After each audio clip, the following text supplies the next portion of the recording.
I woke up with a spear pointed at my throat and 6 pairs of golden eyes with vertical pupils fixed on me as if I were the last meal of the day.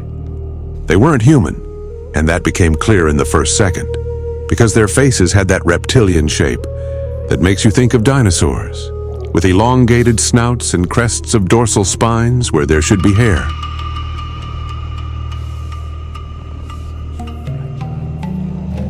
Their scales reflected the dawn light in olive-green tones that blended with beige on the abdomen and neck, and each one easily measured 6 feet of pure muscle covered in brown leather armor, with shoulder pads that had spikes the size of my forearm. The one pointing the spear at me hissed something in a language that sounded like snakes sliding over stone, and the others laughed, with that guttural sound that raises every hair on your body. The sensible thing would have been to stay still, but sensibility and I divorced years ago. So I tried to roll toward my axe that was 2 meters away.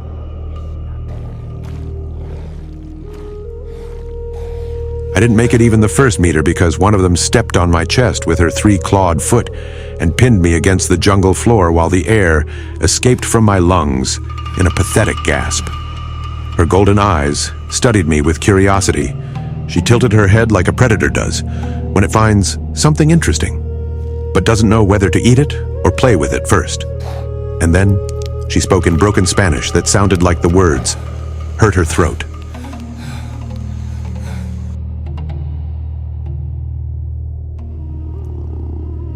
Human. Hunter, you. I nodded, because I had no air to speak, and she pressed harder on my chest, while her claws tore my tanned skin, enough for me to feel the burn, but not enough to cause serious injury. They ripped the leather bracelets from my wrists, inspected my tribal necklaces as if they were evidence of something, and when one of them found my hunting knife, she lifted it like a trophy, while the others hissed in approval.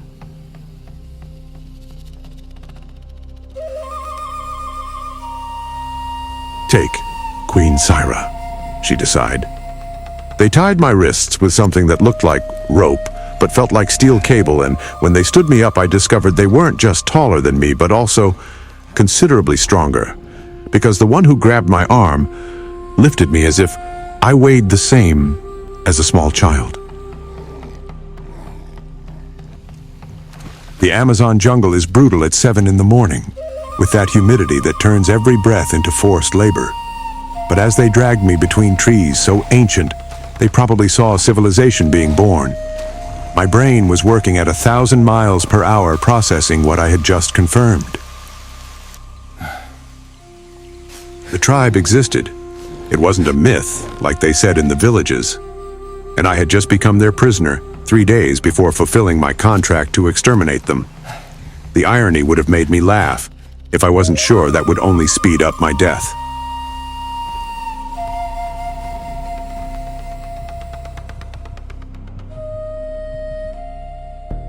The temple appeared through the vegetation like something out of an archaeological nightmare.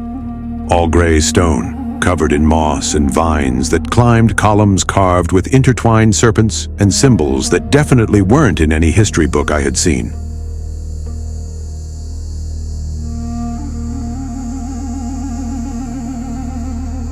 They pushed me upstairs while I stumbled, because my legs were still numb from sleeping on the wet jungle floor.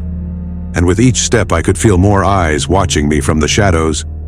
Dozens of those reptilian creatures emerging from doors and windows to see the captured human, as if it were the show of the century.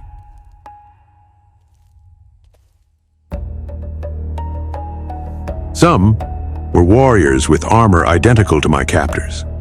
Others wore simpler tunics and carried baskets with fruits and meat that smelled like something dead for too long. But all had that same predator look that makes you feel like you're being evaluated as a protein source.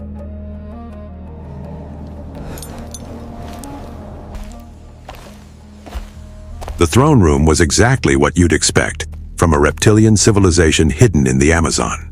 Enormous, with torches that cast dancing shadows on murals showing battles between reptilians and humans, where clearly the reptilians always won. And in the center, on a throne, carved from a single piece of black obsidian, was her.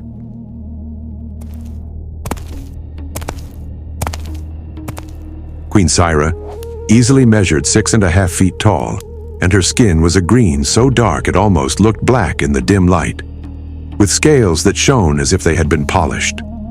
The first thing that hit you were her eyes, a liquid amber that pierced through you, as if she could read every lie you had told in your life. And the second was her crown, a complete skull with ram horns that curved upward, flanked by spines that seemed to grow directly from her head. She wore black ceremonial armor with metal plates engraved with tribal symbols, and over her shoulders she carried a cape made entirely of black feathers from something that definitely wasn't a modern bird.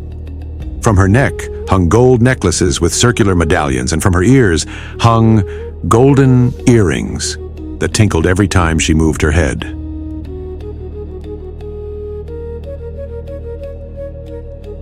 They forced me to kneel, and my face was inches from the cold stone floor that smelled of old blood and burned incense. And then I heard her voice, deep and resonant, like the rumble of distant thunder. A human hunter in our territory. She spoke perfect Spanish without accent. "Do you know how many years it's been since we captured one alive?" I raised my gaze enough to meet her amber eyes and responded with the only truth that made sense to say at that moment. Considering I'm still breathing, I assume not many. The warriors flanking me hissed in what I assumed was indignation at my insolence. But Syra raised a hand with black claws the length of my index finger, and silence fell over the hall like a heavy blanket. Insolent. A smile crossed her reptilian snout, showing teeth that could definitely tear chunks of flesh without much effort. I like it. It's been decades since anyone spoke to me without trembling. She rose from the throne and descended the steps with a grace that shouldn't be possible for something her size. And when she was in front of me, she crouched until our faces were at the same height, and I could smell her breath, which was surprisingly fresh, like medicinal herbs mixed with something mineral.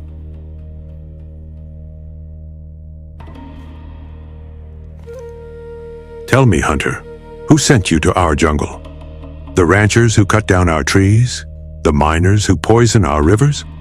Or perhaps some government that finally found evidence we exist?" And there was the problem, because telling the truth meant admitting that a mining corporation had paid me $50,000 to exterminate the entire tribe and clear the area for a new lithium extraction operation.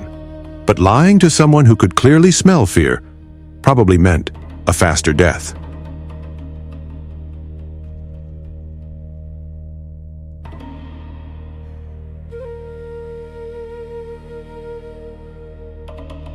So I did the only thing that made sense. I mixed truth with omission. No one sent me. I'm an independent hunter. I've been tracking the Amazon for 6 months, documenting endangered species. It wasn't completely a lie. I had documented 3 new species of frogs before accepting the contract. I made camp in the wrong place and woke up surrounded. Syra studied me for what felt like an eternity. And then she did something I didn't expect. She touched my face with one of her claws, tracing the line of my jaw with a delicacy that brutally contrasted with her obvious ability to tear my face off with one swipe. Interesting. Your eyes tell truth, but your heart beats as if you're hiding something. She straightened and returned to her throne, leaving me kneeling and confused. "Jara, examine him. I want to know exactly what kind of human has entered our domain." From the shadows emerged something that made me rethink everything I thought I knew about this tribe.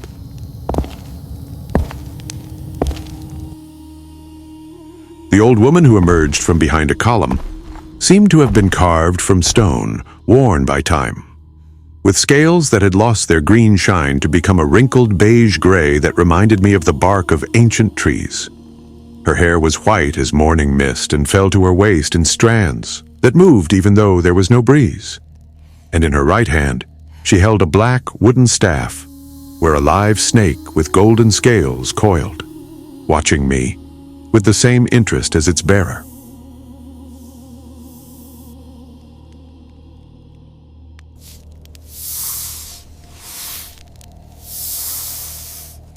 Jara wore ceremonial robes made of tanned leather decorated with feathers and bones that tinkled as she walked, and around her neck, she wore necklaces of turquoise beads and a medallion with a small bird skull. Her eyes, though ancient, shone with an intelligence that made me feel naked under her scrutiny.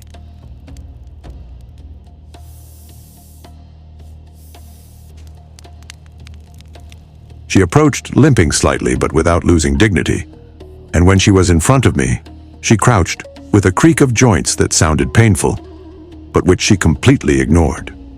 "Let me see, let me see." She murmured in that broken Spanish while her clawed hands began to examine my face, my neck, my shoulders. The snake on her staff hissed and stuck out its forked tongue to taste the air around me, as if it could taste my intentions.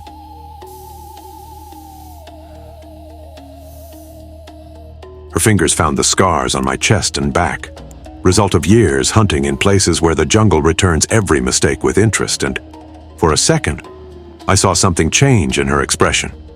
A flash of recognition I didn't like at all. This is not naturalist. Her voice sounded like gravel, being dragged by water. This is killer. Smells of recent death, many deaths, jaguar, anaconda, crocodile. She pressed her claw over my heart, humans too.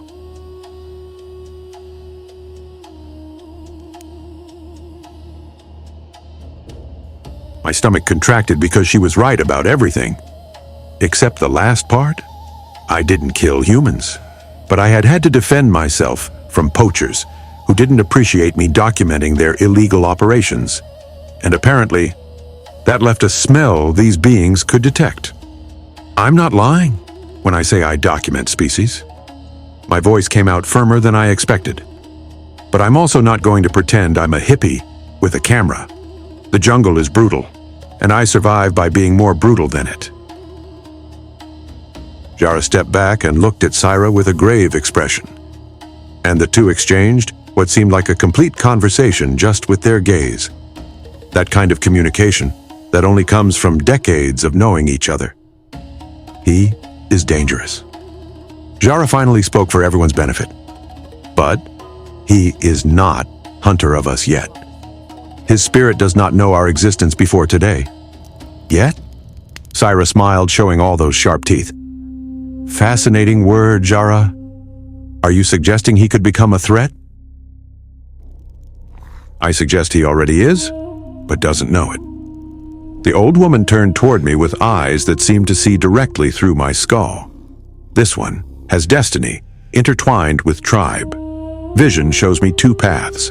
In one, he destroys everything. In other, he saves everything. Both equally probable. Great. Turns out in addition to reptilian warriors, they had mystical shamans with visions of the future. And apparently, I was the star of both apocalyptic scenarios. My life kept getting better by the moment.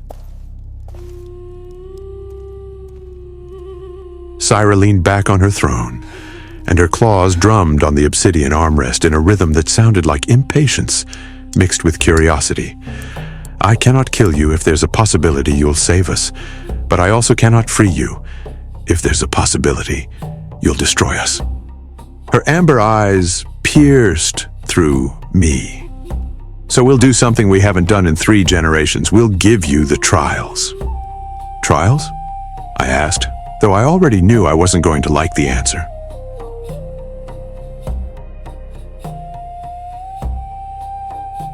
Three challenges that will determine if you are worthy of knowing our secrets, or if you are simply another human who must be eliminated. Syra snapped her claws and 2 warriors approached, carrying what appeared to be my own equipment. My axe, my hunting knife, my bracers. If you survive the 3 trials, you will earn your freedom and never have to think about us again.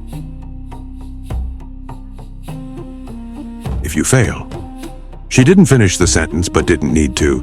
because the skulls decorating the temple columns made it quite clear what happened to those who failed Queen Syra's trials.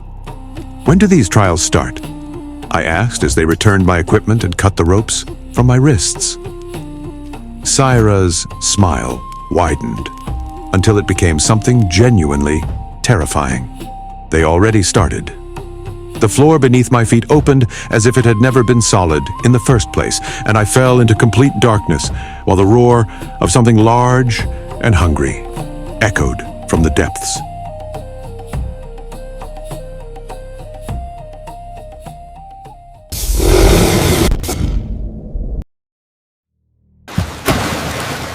I fell 3 meters before hitting cold water that swallowed me like a hungry mouth. And the first thing I did was kick upward while my lungs screamed for air and my axe became a dead weight dragging me down. I emerged, gasping in the almost total darkness, only broken by the distant light from the hole I had fallen through.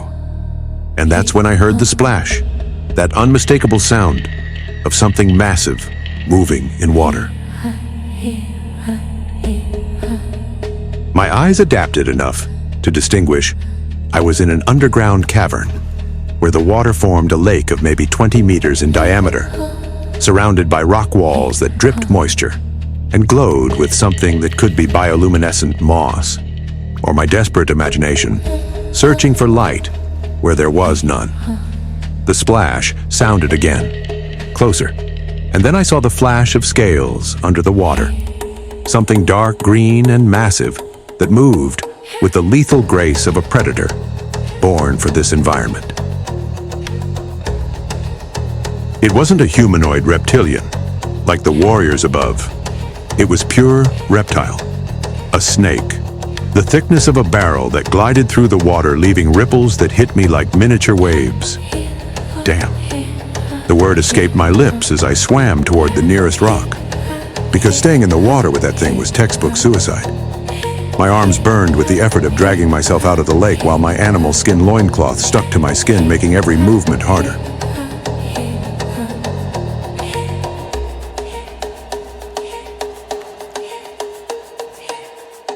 I managed to climb onto a rock ledge just as the serpent emerged where I had been seconds before, and I could see it completely. 3 meters long with a head the size of my torso, fangs dripping something viscous that definitely wasn't normal saliva, and eyes that glowed with intelligence that shouldn't exist in a reptile. We looked at each other for 3 seconds that felt like hours, and then she spoke, and I almost fell back into the water from pure shock. Human hunter. Her voice was feminine, hissing, but clear. First trial is simple. Survive until water rises and reaches exit, or kill Guardian. She opened her mouth showing those fangs. I am Guardian.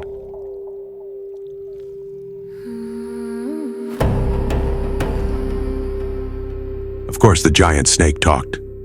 Of course, because my day couldn't get more surreal. I looked up, and indeed, the hole I had fallen through was about 5 meters from the current water level, and I heard the sound of liquid running. The walls had cracks where new water was beginning to flow, slowly filling the cavern. "How long until the water reaches the top?" I asked while unsheathing my axe, the familiar weight calming my racing pulse slightly.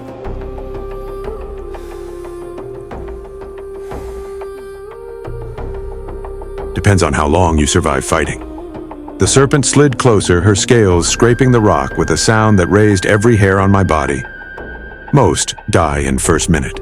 You seem more resistant." It wasn't a compliment, it was an assessment, and that told me everything I needed to know.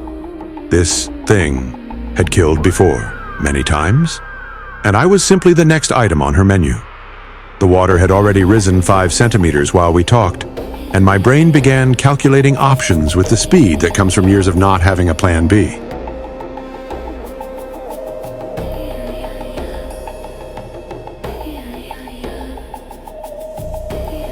I could try to climb the walls toward the exit, but that would leave me exposed and vulnerable. I could stay on this ledge and wait for the water to carry me upward, but that meant being at the serpent's mercy the whole time. Or I could do the stupid thing, which was try to kill her and risk her venom liquefying me from the inside. No option was good, but at least one left me in control. "Do you have a name, Guardian?" I asked while shifting my position to have better balance on the slippery rock. She tilted her head in an almost human gesture of surprise. "You are first human who asks. They call me Sithis." A hiss that could have been laughter. "Do you have name? Or should I call you food, Ronar?" I adjusted my grip on my axe handle, the leather of my bracelets absorbing the sweat from my palms. "And I'm sorry to tell you this, Sithis, but I don't plan to be your food. Everyone says that." She lunged. I threw myself to the side, and her fangs crashed against the rock, where I had been with enough force to tear off pieces of stone. And I took advantage of the momentum to swing my axe toward her exposed neck. But she was fast. Damn, she was fast. She twisted like liquid smoke, and my blade only grazed her scales, producing sparks. "Good try." She coiled, preparing for another attack. "But you'll need to be better." The water had risen 10 more centimeters, and I was already breathless, which was a problem, considering this had just started. Sithis attacked again, but this time feinted to my left and turned to the right. And her fangs found my shoulder in explosive pain that made me scream while something hot spread from the wound. It wasn't deadly venom, I knew, because I was still conscious, but it hurt as if they had poured acid into my circulatory system, and my fingers began to go numb, the axe almost falling from my weakened grip. Paralyzing venom. Sithis retreated, licking the air with her tongue. "In 10 minutes, you won't be able to move arms. In 20, you'll drown when water reaches your mouth."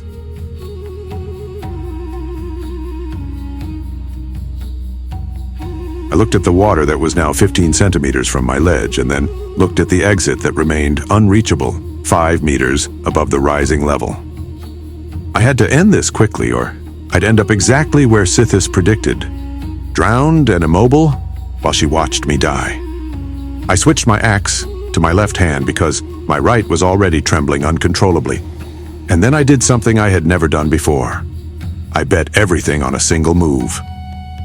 "Hey, Sithis, have you ever heard of the desperate hunter's trick?" "What trick?" she asked with genuine curiosity. "This one." I launched myself into the water directly toward her.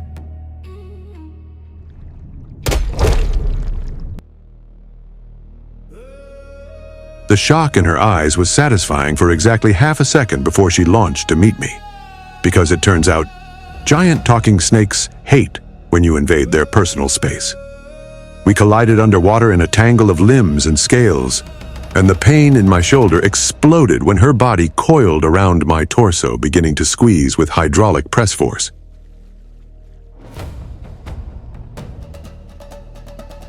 My ribs creaked while my vision filled with black spots, but my left hand sank the axe right behind her head where the scales separated. Her grip loosened instantly, and I emerged coughing water. And when Sithis appeared a meter behind, bleeding that golden liquid, I expected fury, but got laughter. "You passed, Hunter Ronar. First trial is survive, not necessarily kill." She sank into the shadows. "What comes next is harder, much harder."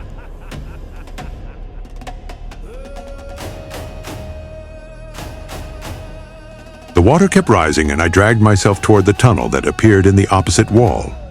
A passage lit by bioluminescent moss, where my shoulder throbbed with the spreading venom.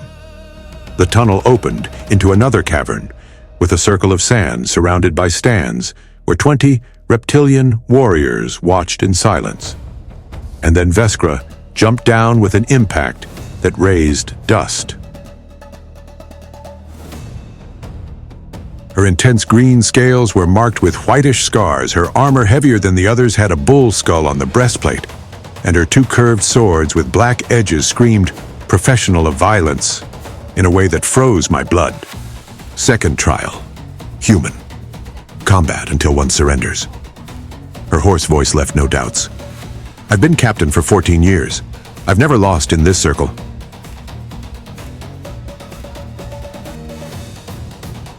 I looked at my poisoned arm, my axe that weighed like lead, and at Veskra, in her prime, while I was destroyed.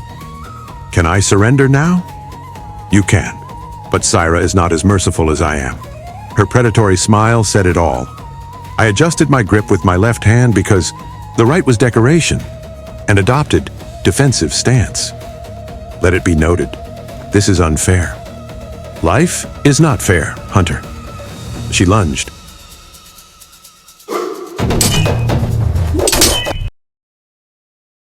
The next few minutes were a masterclass in humiliation.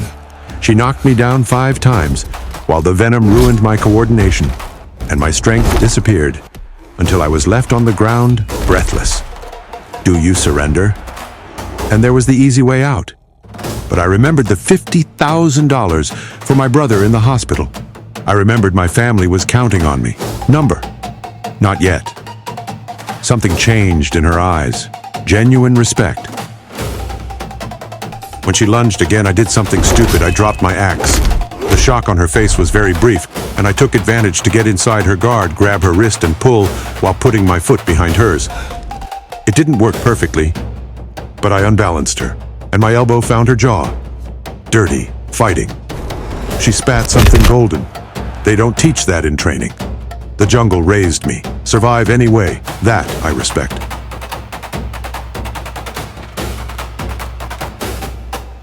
What followed was different, because now she was really fighting, faster and more precise, cutting my arm, leg, chest. But I kept moving until I saw an opening when she stumbled on loose sand. I crouched, spun the axe, and connected the handle against her head with all my strength. Veskra staggered. I swept her legs and she fell. The captain, who had never lost, fell on her back with my axe at her throat. Do you surrender? We looked at each other for 3 eternal seconds, both exhausted and bleeding. And then she laughed. Deep and genuine laughter. I surrender. First time in 14 years. The warriors hissed in reptilian applause.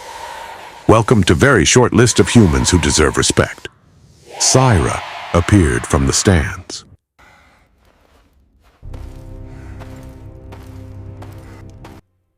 You passed.